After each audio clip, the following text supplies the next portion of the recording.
Jesus nagpagkatao dinhi sa kalibutan, aron matuman ang plano sa kaluwasan.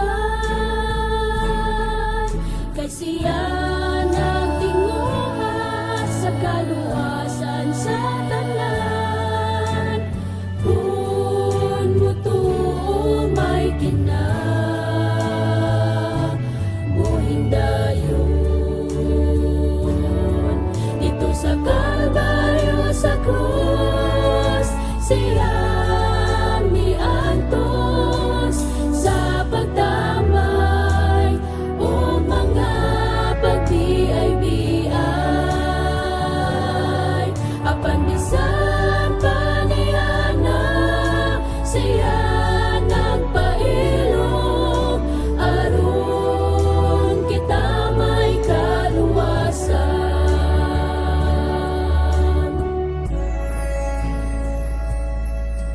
O karon atong ampiran ang atong kaluwasan, nga gigasa sa atong amahan. Sa pagbalik ni Jesus, kita gantihan sa kinabuhing walay